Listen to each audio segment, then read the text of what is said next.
நாம ஆட்சிக்கு வந்து சரியா 40 நாள் ஆகுது. அதுக்குள்ள என்ன செஞ்சீங்கன்னு கேக்குறாங்க. ஒரு லிஸ்ட் ஒன்னு சொல்றேன் கேளுங்க.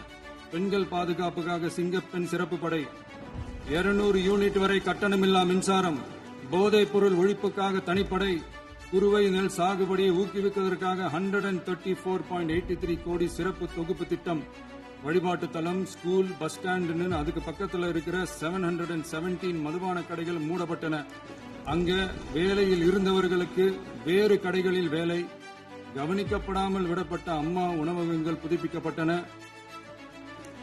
பத்திரப்பதிவு துறையில் பகல் கொள்ளைக்கு புல் ஸ்டாப் வைக்கப்பட்டுள்ளது. வருகையில்லா ஆவண பதிவு முறை கொண்டுவர உத்தேசிக்கப்பட்ட செயல்பாட்டில் உள்ளது. 18,500 கோடி அளவில் உறுதியளிக்கப்பட்ட காஞ்சிபுரம் மாவட்டத்தில் மைய விரிவாக்க திட்டம், கோயம்புத்தூரில் மின்னணு பொருட்கள் மற்றும் மின்னணு அமைப்புகள் உற்பத்தி திட்டம் மற்றும் திருவள்ளூர் மாவட்டத்தில் காட்டுப்பள்ளி LNT கப்பல் கட்டும் தளம் விரிவாக்க திட்டத்திற்கு ஒப்பந்தங்கள் போடப்பட்டுள்ளன. அனைத்து நிர்வாக நடவடிக்கைகளும் மின்னணு முறையில் மாற்றம் கொண்டுவர நடவடிக்கை எடுக்கப்பட்டு வருகிறது. சட்டவிரோத கல்குவாரி மற்றும் அனுமதியின்றி கனிமங்களை எடுத்துச் செல்வது தடுக்கப்பட்டுள்ளது. பல்வேறு குவாரிகள் சீல் வைக்கப்பட்டுள்ளன.